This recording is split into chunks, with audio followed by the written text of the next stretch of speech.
यह है red line Islamabad studio से। आज पाकिस्तान के सदर आसिफ अली जरदारी ने एक ट्वीट किया और कल जो मुलाकात हुई वज़ीर-ए-आज़म पाकिस्तान और चीफ मिनिस्टर KPK, उससे मुतल्लिक़ उन्होंने नेक ख्वाहिशात का इजहार किया और कहा कि it is high time we start thinking of working towards healing the divisions Pakistan has been going through.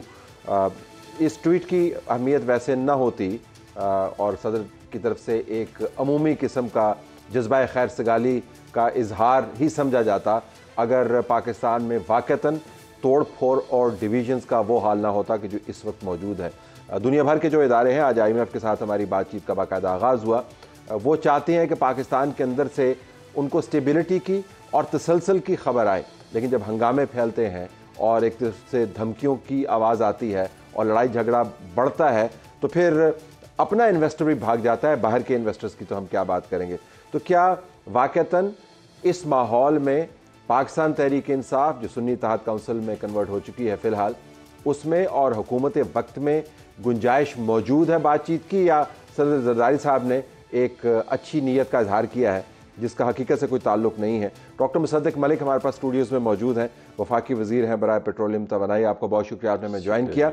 हमारे पास शहबाज राना साहब भी मौजूद हैं, माहिर मुआशी अमूर हैं, एंकर पर्सन हैं न्यूज़ एक्सप्रेस न्यूज़ पर, उनका भी शुक्रिया।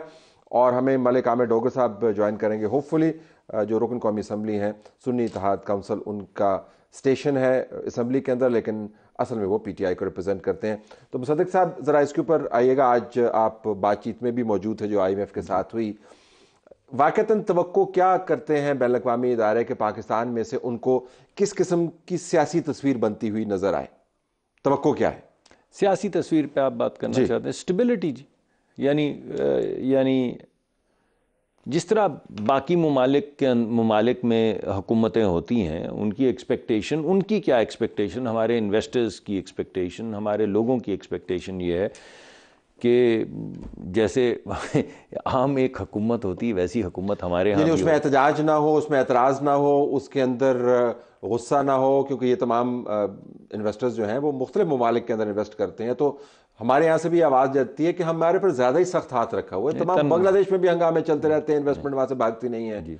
इस किस्म के आर्गुमेंट, तनाव ना हो, मेरे ख्याल में जो शिद्दत आ गई है हमारी सियासत के अंदर, जो शिद्दत आ गई है, और वो मैं आपको, क्योंकि क्रिकेट से लगाव है तो मैं क्रिकेट की हमेशा एग्जांपल्स देता हूँ कि बचपन में अगर क्रिकेट आप खेलते हो तो बाज़ मरतबा ऐसा होता था कि कुछ बच्चे या एक टीम आती थी और वो अपनी बारी लेने के बाद जब बारी ख़त्म होती थी तो वो विकटें उठा के भाग जाते थे, और बल्कि अगर कोई चीज़ हाथ में हो तो विकटें मार मार के खोद के भी चले जाते थे कि अब कोई खेल ना सके।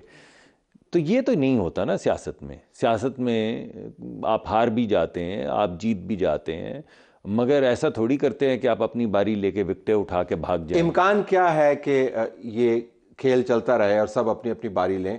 क्योंकि आजकल तो माहौल बहुत गर्म है। एक मुलाकात हुई CM की PM के साथ, उसके बाद ये ट्वीट आया, लेकिन आज जो उनकी तरफ से आया, असद कैसर साहब को मैं बयान सुन रहा था, इसमें उन्होंने कहा जी हमने मज़ाहमत करनी है, हम तो इस असम्बली को मानते ही नहीं हैं। फिर हमने मरवत साहब का भी बयान सुना जिसमें वो कह रहे हैं कि KPK के अंदर हमने उन ब्यूरोक्रेट्स को उनकी गर्दन नापनी है जिन्होंने हमारे वर्कर्स के खिलाफ काम किया। तो तमाम निज़ाम को हिलाने वाले लोग तो मौजूद हैं। देखिए, परसों तक तो आपके गुमान में नहीं था कि वज़ीर आला आ जाएंगे, तो फिर आ गए, तो ये एक बड़ी खुशाइन बात थी। हमने तो उसको बड़ा अच्छा जाना अपने लिए। तो आपको भी हैरानी हुई कि वो आ गए?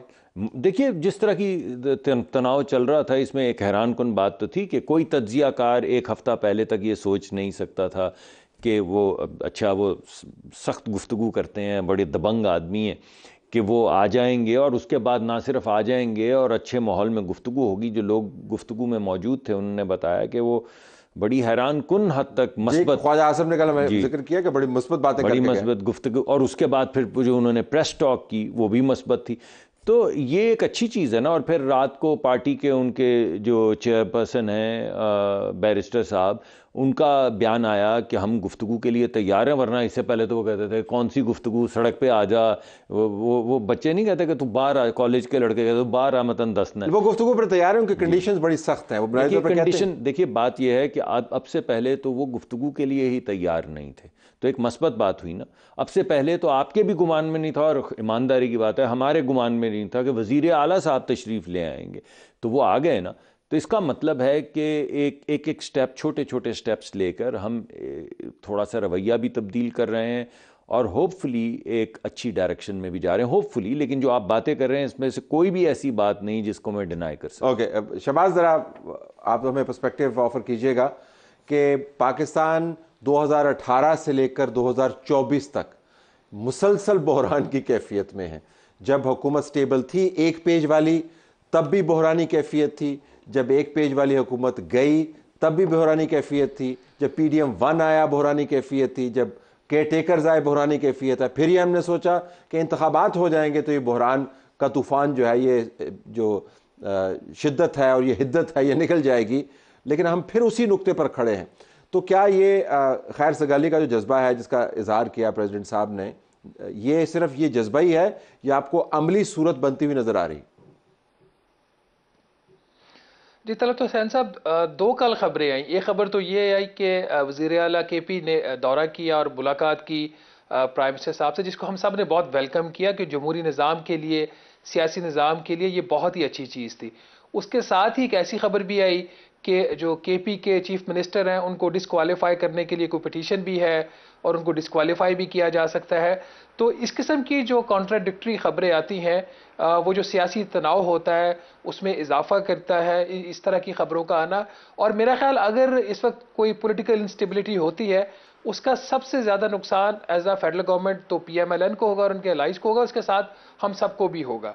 वजह यह है कि जिस जगह पे हम आज खड़े हुए हैं, और एक आज मुलाकात करके डॉक्टर मुसद्दिक मलिक साहब, इनकी भी आज मुलाकात हुई IMF के साथ, जिसका आपने तज़किरा भी किया। ये जो इदारे हैं और ख़ास तौर पर जो इंटरनेशनल क्रेडिट रेटिंग एजेंसीज़ हैं, ये जब पाकिस्तान को रिव्यू करती हैं तो इनके रिव्यू के अंदर जो पॉलिटिकल स्टेबिलिटी का बहुत ही अहम एक उसका एक अंसर होता है। डॉक्टर साहब ये चीज़ बहुत अच्छी तरह जानते हैं। इस वक्त जो पाकिस्तान की क्रेडिट रेटिंग है वो जंक है, उस CCC नेगेटिव है या CCC है किसी एक एजेंसी की। तो जंक रेटिंग के ऊपर आप ना तो इंटरनेशनल बॉन्ड फ्लोट कर सकते हैं, ना ही आप कोई इंटरनेशनल फॉरेन कमर्शियल बैंक से कोई कर्जा ले सकते हैं। इन रेटिंग एजेंसीज के रिव्यू जो है वो आगे आने वाले हैं।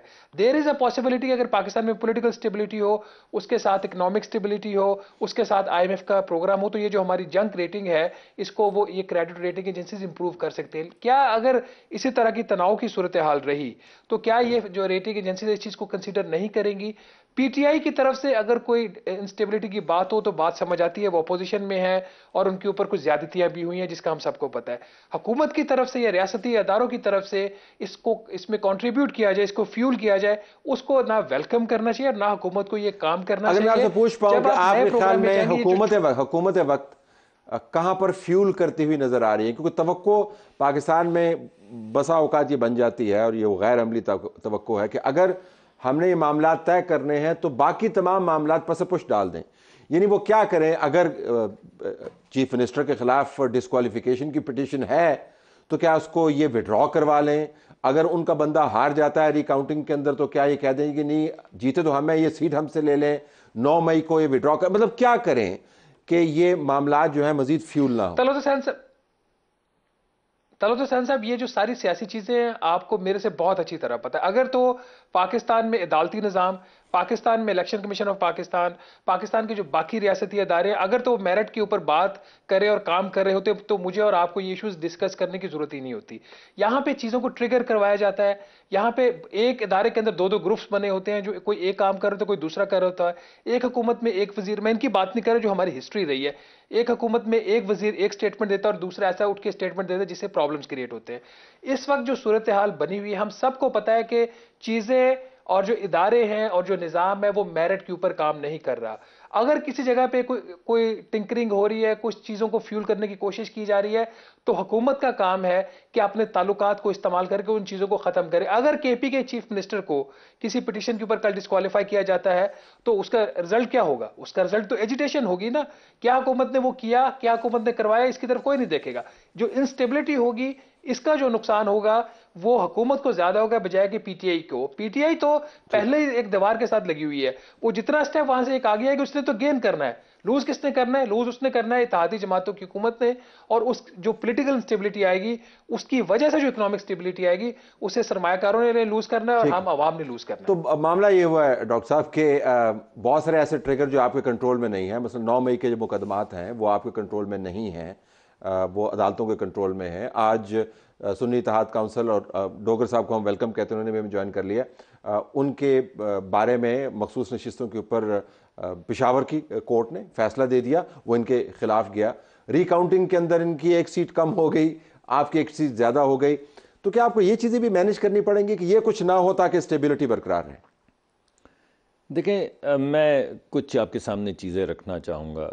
पहली बात तो ये है कि अगर आप सारे मुल्क में इलेक्शन तो ईसीपी ने करवाया है और एक ओवरवेलमिंग मेजॉरिटी खैबर पख्तूनख्वा में पीटीआई की या सुन्नी इत्तेहाद जो भी आप कहना चाहें, उनकी ओवरवेलमिंग मेजॉरिटी, और वहाँ पे मौलाना प्रोटेस्ट कर रहे हैं, बिल्कुल आग बबूला हैं, और कह रहे हैं कि मुझसे सीटें छीन ली गई, चोरी की गई।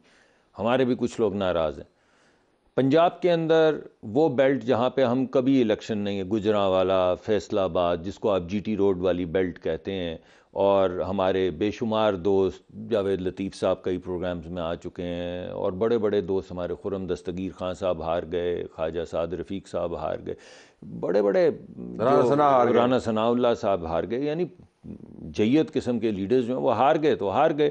और उनमें से कुछ नाराज़ हैं और कुछ ने बड़ी मतानत के साथ कहा कि हम हार गए, तो ठीक है, कोई बात नहीं, मगर नाराज़ हैं कुछ लोग, वो भी कह रहे हैं इलेक्शन ठीक नहीं हुआ।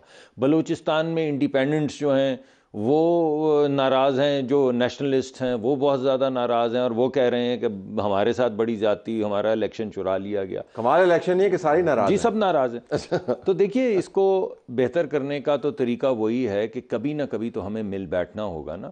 आप कह रहे हैं, अभी मेरे भाई कह रहे थे कि हुकूमत को करना है, तो हुकूमत को क्या करना है? हुकूमत एक दफ़ा हाथ बढ़ाए वो झटक दिया जाए, दूसरी दफ़ा गाली गलोच की जाए, कोई बात नहीं, फिर तीसरी मरतबा। अभी रमज़ान की आमद है, और ये आमिर डोगर साहब तो मेरे बड़े मेहरबान दोस्त हैं, बहुत दिन से इन्होंने खाना भी नहीं खिलाया, तो मैं दोबारा से इनसे कहूँगा कि रमज़ान शरीफ का महीना है तो आए हमारे साथ अफ्तार करें या हमें बुलाएं, और जिस तरह कल एक अच्छी डायरेक्शन में बातचीत शुरू हुई है उसको अच्छी तरह से। तो हुकूमत एक खास हद से ज़्यादा, नहीं, एक हाथ से फिर ताली नहीं बजती। नहीं, हुकूमत किसी भी हद तक जाने के लिए तैयार है, मगर वो हद क्या है? हुकूमत जुडिशरी, मतलब केसेस विड्रॉ कर लें, वो कह रहे हैं कि इमरान खान को बाहर निकाल दे, एक उनकी डिमांड है। सुनिए, इमरान खान को हम निकाल सकते हैं किसी तरीके से बाहर? इमरान खान को तो जुडिशल तरीके से ही बाहर निकलना होगा ना। इसी तरह जिन लोगों के ऊपर 9 मई के केसेस हैं उनको तो केसेस के ज़रिए ही बाहर निकलना होगा। इसी तरह इलेक्शन का आइन में जो तरीक़ाकार लिखा हुआ है, चाहे हल्के खुलवाने हैं, वो हमने तो नहीं खोलने हैं, वो तो इलेक्शन कमीशन ने खोलने हैं, तो उसका भी तरीक़ाकार एक दिया हुआ है, तो उसके अंदर तरीक़ाकार में आए। देखिए, हमने इनको कहा आप हुकूमत बना लें, हमने इनसे कहा कि आपने कहा कि आपने कहा 180 सीटें, मैं भी कह सकता हूँ, हो सकता है आप 270 कह दें, और हम भी हो सकता है 230 कह दें, मगर जो इलेक्शन का रिज़ल्ट आया आप उस पर नाराज़ हैं, नाला हैं, हमारे भी दोस्त नाखुश हैं। हमने कहा आप हुकूमत बना लें, पहला हक आपका हुआ। पीपल्स पार्टी ने कहा कि हाँ आप हुकूमत बनाएं, हम पीपल्स पार्टी की सपोर्ट से हुकूमत बनाई ना। तो वही खुर्शीद शाह साहब ने फ़ोन करके कहा पीटीआई को कि आप हुकूमत बनाएं, हम आपके साथ हैं। उनने हमसे भी वजारतें नहीं ली, शायद इनसे भी वजारतें ना लेते, तो ये हुकूमत बना लेते तो ये झगड़ा ख़त्म हो जाता ना। आज इनकी सुपरविजन में जो ये कह रहे हैं, ये तमाम मामला चाहे इलेक्शन के हैं, खुलवाने के हैं, बंद करने के हैं, ये सब कह रहे होते। ये कि आप कह रहे हैं कि मैंने जो आपको पहले एग्जाम्पल दी थी, और मैं बिल्कुल आमिर डोगर साहब के मुतालिक नहीं ये कह रहा, ये मेरे बहुत दिल के करीब है, लेकिन बात वही है कि बारी जब ख़त्म हुई तो विकटें उठा के चल दी। जी, ज़रा डोगर साहब, हम बात कर रहे हैं कि मुफाहमत की गुंजाइश क्या है, तो अगर टेबल लगा हुआ हो और बातचीत का आगाज़ हो तो आपकी जमात की तरफ से टॉप 3 डिमांड्स क्या होंगी कौमी मुफाहमत के लिए? ज़रा उसके ऊपर अगर आप रिफ्लेक्ट करें। बिस्मिल्लाहिर्रहमानिर्रहीम, बहुत शुक्रिया। सबसे पहले तो मुसद्दिक साहब को मैं मुबारकबाद देता हूँ। मेरे यकीनन दोस्त हैं, भाई हैं, मेरे हमसाए हैं लॉजेस में, और एक अरसा दराज से हम इकट्ठे रह रहे हैं। इनके लिए दुआगो भी हूँ कि इंतहाई मुश्किल हालात में वजारत का चार्ज इनको मिला है, और जहाँ मुल्क के अंदर मसाइल ही मसाइल हैं, और हम सब ने इन मसाइल को एक ना एक दिन इकट्ठे देखना भी है, इसमें तो कोई दूसरी राय नहीं है। लेकिन ये मफाहमत की बात भी करते हैं, बड़ी प्यारी प्यारी बातें भी करते हैं, दूसरी तरफ जो तलवार उठाई हुई है रोज़ाना एक हमारा गला उतार देते हैं। आज बिलाल इजाज साहब की रिकाउंटिंग करके उनको हरा दिया गया। कल शाम को एक जड़ावाला में हमारी सूबाई असम्बली की सीट की रिकाउंटिंग करके उसको हरा दिया गया। कल जो आने वाला है एहसान विर्क साहब, एक और हमारे MNA शेखुपुरा साहब, उनकी रिकाउंटिंग हो रही है। 14 से 20 सीटें हैं जो मज़ीद इन्होंने फरमाइश की है कि ये हमें दे दें।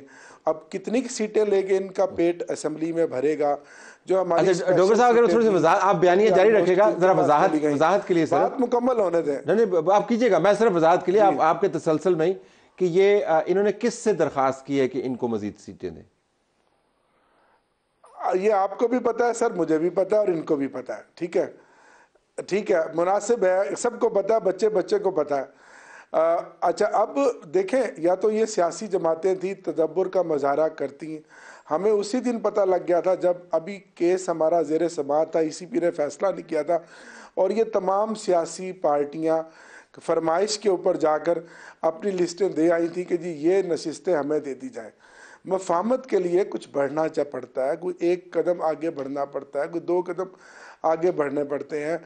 जो 4-5 रोज़ पहले हमारा इतवार को पंजाब के अंदर पुरअमन एहतजाज हुआ, उसमें जो पुलिस हम पर चढ़ दौड़ी वो आपके सामने है। अभी भी 200-250 कारकुन हैं जो आज तक जेल में हैं। उसके अलावा ख़वातीन अभी भी हमारी जेलों में हैं। किसी तरफ से भी ये बस तो कर नहीं रहे, कोई थोड़ा बहुत कोई स्टॉप ये लगाएं तो हम भी आगे बढ़े। हमारा मुल्क है, हम भी चाहते हैं कि इस मुल्क के मसाइल और जो मईशत खोखली है वो एक आदमी के बस की नहीं। दूसरी, मेरे भाई बात कर रहे थे कि खुर्रम दस्तगीर बिल्कुल हार गए, वो तो आपको पता है कि मरियम यास्मीन राशिद भी जीती हुई हैं, नवाज शरीफ साहब हारे हुए हैं। और हमारा तो कहना है कि खाबर से कराची तक ये 8 फरवरी को इनकलाब था जिसमें 180 कौमी असम्बली की सीटें हम जीते हैं।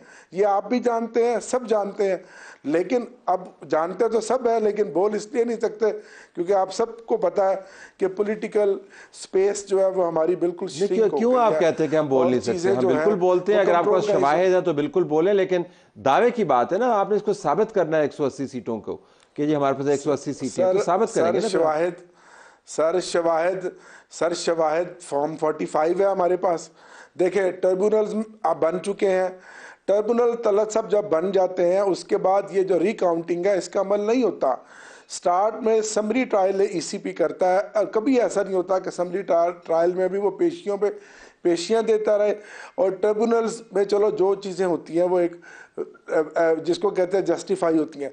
जब ट्रिब्यूनल्स बने हुए आज 1.25 महीना हो गया जिसकी मुद्दत 60 दिन होती है, वहाँ ROs के पास अब दोबारा जो 10 दिन या 8 दिन का टाइम होता है। 8 फरवरी को इलेक्शन हुए, आज 13, 14 या 15 तारीख हो गई है, तो क्या जवाब है कि आज भी एक सीट का गुजरावाला में रिकाउंटिंग करें? कल रात एक MPA की सीट हुई है, कल एक और MNA की सीट हुई है, एक लोधरा में सीट। तो डॉक्टर साहब आप कह रहे हैं रिकाउंटिंग हमारा सारी बंद करवा दें, आपको 180 सीटें दे दें, इमरान खान को बाहर ले आए, नहीं, फिर मुफाहमत की जरूरत ही नहीं। नहीं कह रहा आपने यही कहा, मैं ये नहीं कह रहा, मैं ये कह रहा हूँ नहीं देखें, अब आपकी भी मजबूरी है क्योंकि आप जिस चैनल पे बैठे हैं। मेरी कोई मजबूरी नहीं, यकीन माने आपका। मैं नहीं मुझे मेरी कोई मजबूरी नहीं ना। आप देखें ना, आप मुझे इस तरह बैकफुट पे नहीं डाल सकते डॉक्टर साहब, आप मुझे इस तरह बैकफुट पे नहीं डाल सकते। बैकफुट में नहीं, मेरा जवाब मुसद्दिक मलिक साहब दें तो ठीक है। नहीं मैं देखें, ये रेड लाइन विद मुसद्दिक नहीं है, red line with Talat Hussain है डॉक्टर साहब, ये रेड लाइन विद मुसद्दिक नहीं है। नहीं मैं अगर आप मुसद्दिक साहब के प्रोग्राम में आए होते तो मुसद्दिक साहब बात कर रहे होते।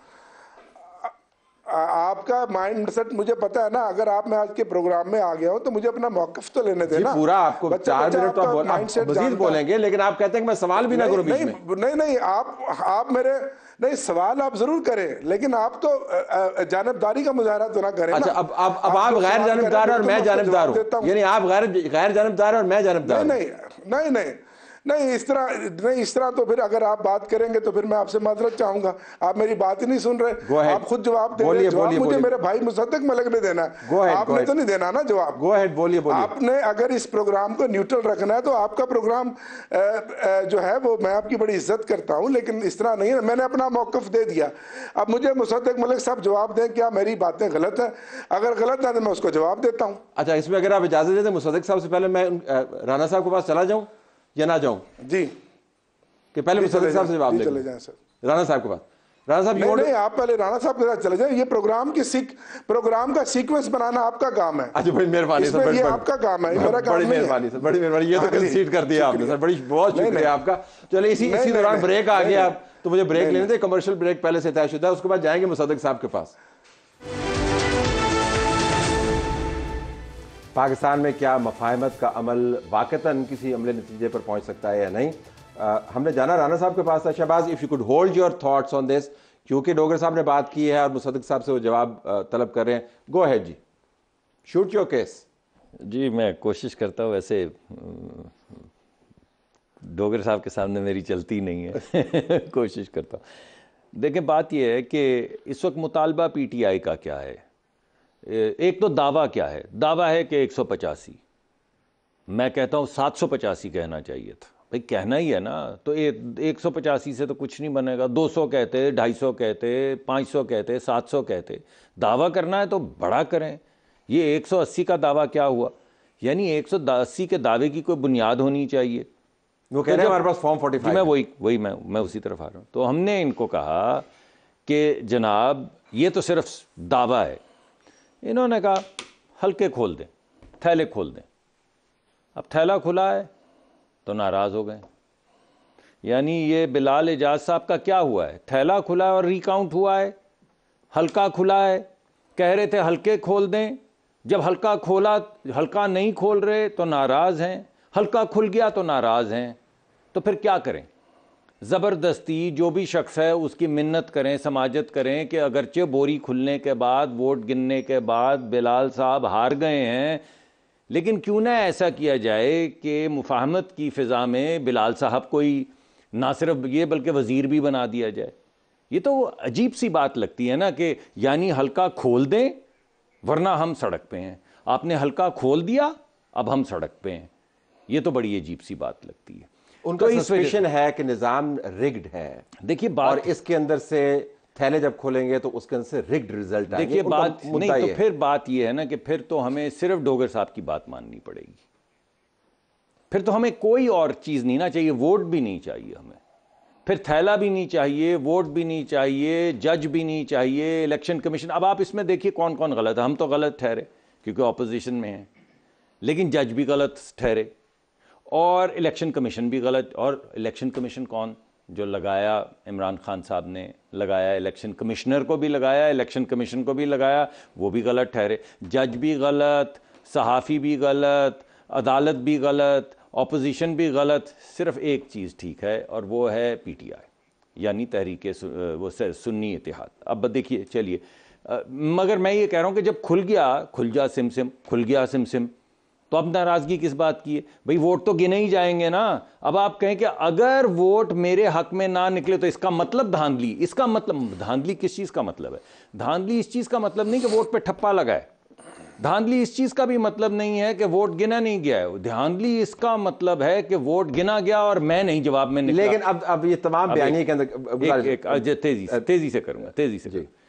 मैं भाई ने, मुझे लगता है बाज़ दफ़ा पुलिस जो है वो एग्रेसिव हो जाती है, मुझे लगता है, और मैं उसको सपोर्ट नहीं करता जब बिला वजह लोगों को, सियासी कारकुनान को अगर जरूरत नहीं ना। अब अगर माल रोड के ऊपर आप चीफ मिनिस्टर थे, प्राइम मिनिस्टर साहब, अगर वो खुद एहतजाज कर सकते हैं, इनको भी एहतजाज करना नहीं। देखिए, एहतजाज करना, जरा मुआवजना कर लें कि जेल में डालने का मकसद ये है कि जब आमदोरफ्त रुक गई तो एक दो लीडरों को अंदर बिठाया, प्रोटोकॉल पे भी रुक जाती है। अरे सुन तो, प्रोटोकॉल सुन तो ले गए, उसके बाद छोड़ दिया 4 घंटे बाद, 6 घंटे बाद। एहतजाज करने देते क्या जा? अरे यार, अगर लोगों की नकलो हरकत में कोई आ रही थी, कोई एम्बुलेंस रुक रही थी, चले मैं मान लेता हूँ इनके कहने पे, अगरचे मैं कहता हूँ कि जब आपने किसी चीज़ को रोकना हो मुफाद में लोगों के, तो आप ज़्यादा से ज़्यादा यहाँ से उठा के वहाँ जाके छोड़ देते हैं। यही किया, 2-3 घंटे बाद छोड़ दिया।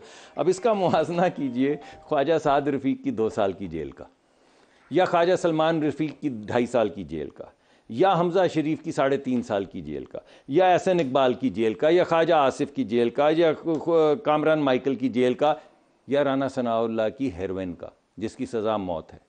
या डोगर साहब ने तो नहीं करवाया? नहीं, मैंने तो डोगर साहब का नाम भी नहीं लिया, लेकिन मैं तो उस दौर का मुआजना इस दौर से कर रहा हूं कि 4 घंटे बाद छोड़ देना जुल्म है, हेरोइन डाल के मौत की सजा देना, मौत की चक्की में डाल देना जजा है। यही बात है ना कि वो तो हकदार थे। यानी पीएमएल जिस तरह अभी कह रहे हैं कि अगर वोटिंग के अंदर हम हार गए तो धांधली है, इसी तरह कह रहे हैं कि अगर आपकी गाड़ी में हमने हेरोइन डाल दी तो आप मुजरिम हैं। तो आप बदला ले रहे हैं क्या? नहीं, मैं ये 4 घंटा ये मौत की काल कोठरी और 4 घंटे उठा के कहीं नून लीग के बदले फिर ऐसे ही होते हैं ना, इस हालत में तो ज़रा सख्त बदलाव ले भी नहीं। नहीं, वो वैसे आप यानी कह रहे हैं कि जमहूरी सी जमात है, 2-4 घंटे बाद छोड़ दे, ये तशरीह आपकी।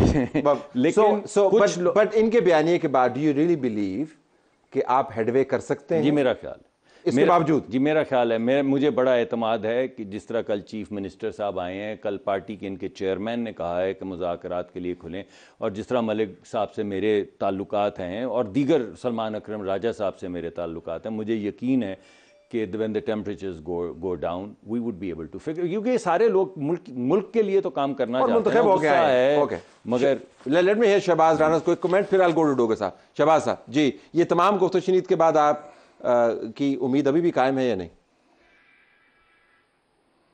देखिए, मैं एक तो दरख्वास्त करूंगा हमारे वजीर साहब से कि कम से कम ये एक वीपीएन खोल दें। हमारे वजीर आजम जब वीपीएन लगा के इंडियन प्राइम मिनिस्टर को जवाब देते हो तो हमें बड़ी एम्बेरसमेंट होती है। दूसरा, ये जो हल्का गुजरांवाला वाला खुला है, उसमें फ्रैंकली मैं तो उस प्रोसेस के हिस्सा नहीं, ना मुझे पॉलिटिकल चीज़ों का इतना पता है। एक मखसूस कैंडिडेट की अगर 10,000 वोट्स कम हो जाए और दूसरे के बजाय कम होने को 1,500 बढ़ जाए तो वो थोड़ा सा इसमें एक शक ज़रूर पड़ता है। बावजूद इस सारी इन्वायरमेंट के जिस तरह की लग रही है, जो लाहौर में गिरफ्तारियां भी हुई, चाहे वो वक्ती तौर पर से वायलेशन तो हुई ना किसी के राइट की, और जो बाकी ओवरऑल सेंटीमेंट चल रहा है, मेरा ख्याल अभी भी दोनों पार्टीज के पास, खास तौर पर मैं दोबारा एम्फेसाइज करूंगा, हुकूमत के पास अभी भी वक्त है कि अगले 1-1.5 माह में अपनी चीजें ठीक कर लें। क्योंकि जब ये लोग वाशिंगटन में जाएंगे अगले महीने IMF से लंबे प्रोग्राम के मुज़ाकरात के लिए, ये जितनी वीक पिच पे होंगे उतनी ही हमें मार ज्यादा पड़ेगी। एक स्ट्रांग गवर्नमेंट जो है एक अच्छा पैकेज निगोशिएट कर सकती है, एक कमजोर हुकूमत जो है वो एक अच्छा पैकेज नहीं निगोशिएट कर सकेगी। और इंटरनेशनल फाइनेंशियल इंस्टीट्यूशन की पाकिस्तान के बारे में क्या राय है, हमारी क्या मजबूरियां हैं, कहां कहां पे हमने कंप्रोमाइज करना पड़ सकता है, वो मेरे से ज्यादा डॉक्टर मुसद्दक मलिक साहब को इस चीज का पता है।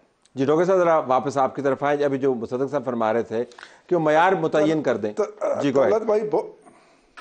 तलत भाई बहुत शुक्रिया।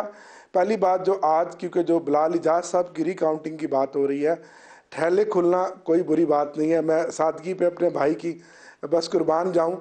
आज क्या हुआ, बिलाल इजाज साहब ने जब उस रिकाउंटिंग में खुद कैंडिडेट बैठने के लिए एक्सेस मांगी, उनको एक्सेस नहीं दी गई। चारों तरफ पुलिस ने पहरा लगाया हुआ था। फिर उनके वुकला गए, उन्होंने वुकला को एंटर नहीं होने दिया। ऑन रिकॉर्ड बात बता रहा हूँ, आप गुजरांवाला में आरओ के ऑफिस में अपने समा के किसी नुमाइंदगी से ये बात चेक कर सकते हैं। फिर उस बैलेट पेपर पे बिलाल इजाज और नायरा साहब के अलावा जो बाकी उम्मीदवार थे 16-17, उनमें से 5-6 उम्मीदवार जो आज़ाद थे, जिन्होंने भले थोड़े थोड़े वोट लिए, उनका भी उतना ही हक है कि वो रिकाउंटिंग का प्रोसेस में फिजिकली हिस्सा बने। उनको नहीं जाने दिया। 1 वे रिकाउंटिंग हुई। और जब आरओ साहब रिजल्ट सुना रहे हैं, वो वीडियो मैं आपसे शेयर कर सकता हूँ, उस आरओ के हजूम में चारों तरफ उनके अपने सपोर्टर वोटर ज्याले खड़े हैं जो उन्हीं के नारे लगा रहे हैं। ना बिलाल इजाज है, ना बिलाल इजाज के वकील हैं, ना वो आज़ाद उम्मीदवार जो उस हल्के में जिन्होंने 8 फरवरी को लड़ता, वो नहीं। यानी कि ये तो सुनिया हो गई, गलियां दे विच मिर्जा यार फिरे, ये इनको सारी बात का पता है। एक बात, ऐसे माहौल में तो जो भी आप चाहेंगे, जब डबल स्टैंप होएगी और रिकाउंटिंग उसी वक्त की जाती है जब फाइल का पीछे से पेट भरा जाता है और स्टैंपें लग जाती हैं, ये सबको पता है जो कुछ हो रहा है। लेकिन अफसोसनाक है, अब पिछले अदवार में जो जिन जिन लोगों का इन्होंने जिक्र किया, मेरा उनसे बड़ा एहतराम का रिश्ता है। इनको पता है कि राना सनाउल्लाह के साथ जो हुआ वो कौन थे करवाने वाले, वो कौन लोग थे जिन्होंने प्रेस कॉन्फ्रेंस की, वो सारी चीजें आपके मिनिस्टर बैठे हुए थे पे हो रही थी। आपको सब पता, आपको सबको पता। और मैं कैबिनेट में, मेरे साथ फैसल वाडा गवाह है, हम 2-3 लोगों ने इस बात को अपोज किया। राना सनाउल्लाह सब जानते हैं ये इसमें जो गलत है 200% गलत है। लेकिन अब हमें कभी आगे भी बढ़ना है कि भाई अगर हमने कोई इस आग का दरिया अबूर करके पहुंच भी गए हैं हम 92-93, खुदा का नाम मानो अभी भी 20 बंदे हमारे और तुमने डी सीट करने, अब क्या करोगे? वो क्या इंडियन फिल्म का डायलॉग अब बच्चे की और क्या जान लोगे अगर? और दूसरी तरफ जब इतनी बड़ी तलवार लटक रही है IMF की, जिस तरह भाई कह रहे थे आपने वाशिंगटन जाना है, मुल्क में अगर कोई सियासी इस्तेकाम आएगा तो माशी इस्तेकाम आएगा। इससे तो ज़्यादा पोलराइजेशन बढ़ गई है, इंतशार बढ़ गया और आप खुद उसमें पेश हैं। हम तो अपोजिशन है, हमें तो कोई मसला नहीं, हम तो पहले भी जेलें भी काट आए, अभी भी मुकदमात हैं, अभी भी रोज़ पेशियों पे जाते हैं, सारे मामलात हम तो चल रहे हैं और आगे चलते चले जाएंगे, हमारा तो कोई इशू नहीं है। तो लेकिन इस मुल्क का भी कोई सोचेगा। आप हुकूमत में बैठे हैं, आपको कम से कम वो रवैये अपनाने पड़ेंगे। अगर पीछे किसी ने गलत किया था तो आप उस गलत को, हम उसी के ऊपर आप भी उसी तरह चल रहे हैं। तो जो आपके ज़हन तो जो इनिशिएटिव है वो हुकूमत वक्त की तरफ से आना है और चुन चुन के बदले लेने हैं। अच्छा, इनिशिएटिव जो हुकूमत वक्त से आना, लेकिन हुकूमत वक्त के पास क्या वाकईतन इनिशिएटिव की गुंजाइश है? प्रोग्राम के अगले हिस्से में बात करेंगे।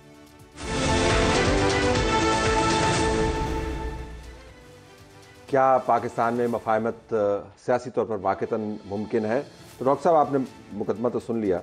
एक सवाल वैसे है कि आपके पास शायद स्पेस नहीं है, क्योंकि जिन मामलात का जिक्र किया, इंतखाबात के हवाले से, मुकदमात के हवाले से, उनका बराह रास्त ताल्लुक जो है वो इस्टेब्लिशमेंट के साथ, और ख्याल ये है कि इस्टेब्लिशमेंट जो है बहुत सारे मामलात अभी भी चला रही है।